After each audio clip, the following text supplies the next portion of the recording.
What's up, all you party people? It's Embrace the Matrix, duh. And trying something a little different than normal here. As you can see from me waving stuff around, we're doing some resin.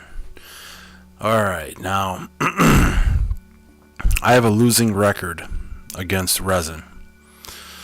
This was my first attempt. Never messed with it before. Saw some videos, thought it was cool, wanted to give it a shot. So this was my first attempt. This actually turned out, this is one of the wins, we'll say. I had about 3 or 4 fails after this.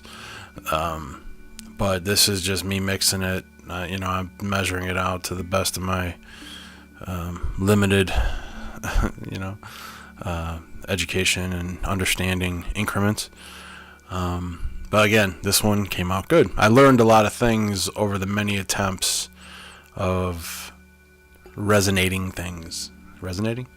Resin's really cool, but I gotta be honest, even working on small stuff like this is just a 12 by 12 canvas. This was a total let's just screw around and see what happens. And I actually did this. I think I did it back in November. Late November, I think I did this one, and I didn't, because when the resin dries, obviously it's very glazy, and I couldn't get a good picture inside. And of course, today, February 24th, I'm in Cleveland, Ohio, and it's like 76 degrees outside. So yeah, global warming, maybe, I don't know. But anyways, it was pretty warm today, so I was able to finally take it outside and get a proper photo. I can take good photos of paintings in my house. I got a nice setup, but obviously you know as well as I do, the best way to get photos of your paintings, take them outside, put them in the shade, around, when the sun's up, or down or wherever. I have an area on my back deck that seems to work pretty well. So yeah, I'm kind of excited to get this out because, this is not my chosen medium by any sense of any imagination. I might do some resin in the future if anybody has a request, but there's there's other people out there that are way better at doing this than I am. But what I was getting ready to say is that I think it would be better if you did it on a grander scale, like larger. You know what I mean? Because when you're working, for one, you see how big my work area is. It's pretty small. 2, I'm working on a small canvas. And 3, this shit is messy. I mean, I've gotten this shit on my dryer and stuff and my washer because that's right to the left of me, and it ain't going nowhere. It's permanently on there because once this resin dries, yeah, it's not, it's like titanium. It's just not going anywhere. So, and the other thing I learned, and I'll just give you all this little pro tip for anybody watching this, that, yeah, if you're going to do resin on canvases, stretched canvas, do not exceed, I'd say a 20 by 20. And you better make sure it's a gallery wrap with the 1 1/4 inch frame on it, because I did a couple large canvases and they were ruined because it dipped in and all the resin and the colors pooled in the middle and it was a mess. So I'm just telling you from my personal experience, if you're going to do anything larger, get some large boards. Go to the hardware store, get some wood. I think birch wood is pretty popular, and I actually found online a great deal on 18-inch by 18-inch wooden canvases, ready to hang. Birchwood, real nice. But and I bought them because they were half off, so super cheap. And yeah, they're sitting there. So maybe some way down the road, and I feel up to it, or just feel like getting wacky and breathing in these resin fumes, and try it again. But I figured I'd just voice over this one just to explain what the hell's going on, because some people are not going to understand. But yeah, this is my futile attempt in the resin. So, and it came out pretty good in the end, we'll say. I'll give it to you. I'll give you the end sooner than later. But yeah, it turns out pretty cool. But, you definitely want to come up with some really cool techniques in advance. One other product I used, which was a major fail on a canvas, a resin canvas, was Resin Blast, I think it's called. It's pretty much like it's the equivalent to putting like rubbing alcohol on a fluid acrylic painting, and it gets you cells and stuff. Well, you can't really do that with resin. It doesn't work. But they do have the stuff called Resin Blast or something like that, and it's cool. It works.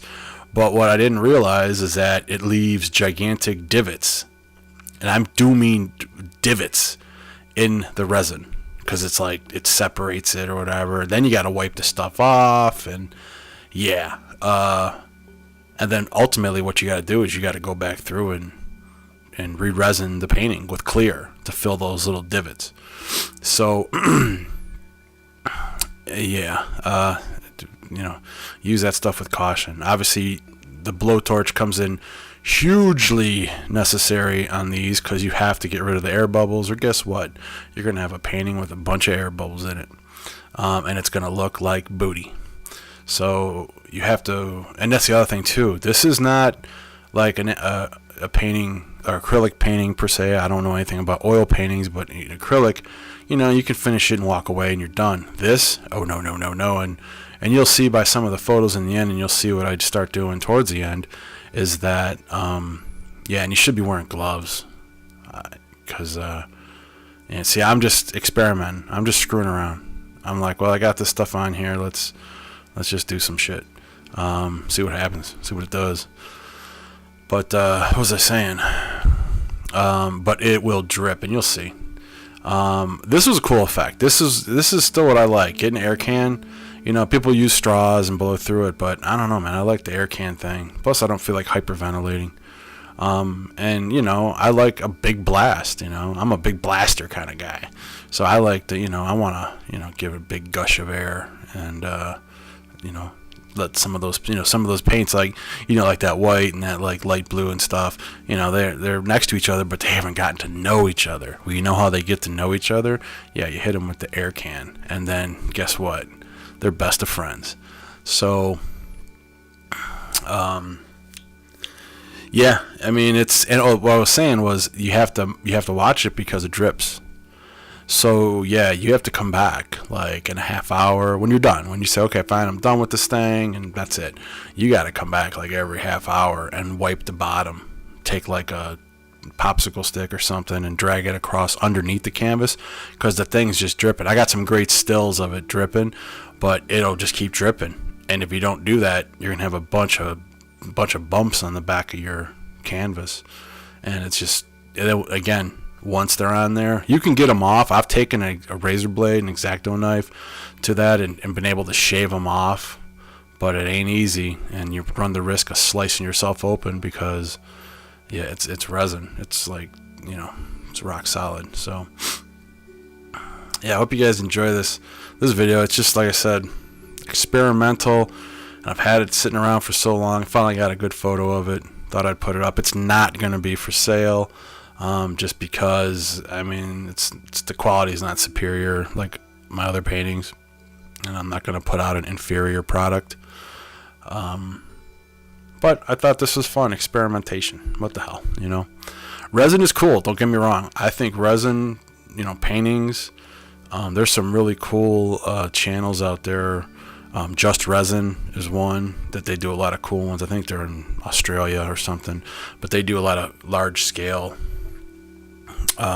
resin paintings, and that's what I mean. Like, if you get like a 2 foot or 3 foot canvas, or a circle diameter round hunk of wood or something, man, it'll be pretty dope. And the other thing too, heavy as shit.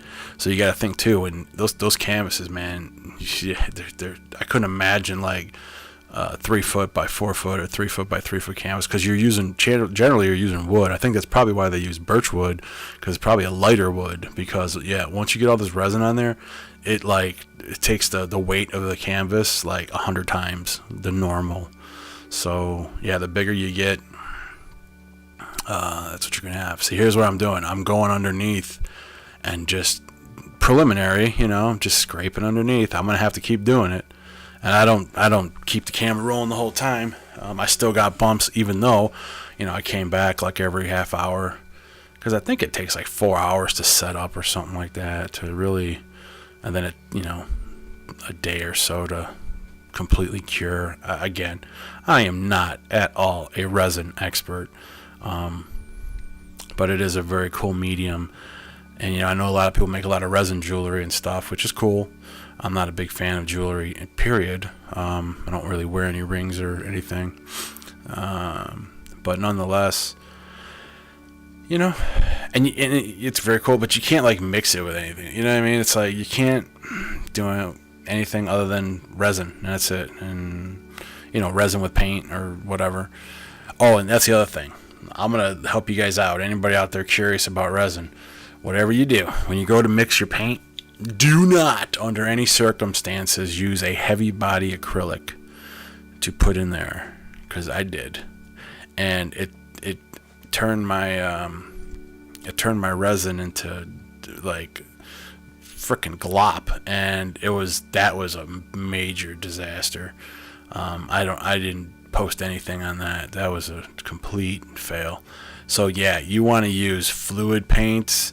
I think you can use like alcohol inks, or I've seen a lot of people use spray paint. They'll just spray a little because it's really thin, and you'll get the color. Trust me, it'll take the color. But if you try to use like a heavy body paint, forget it.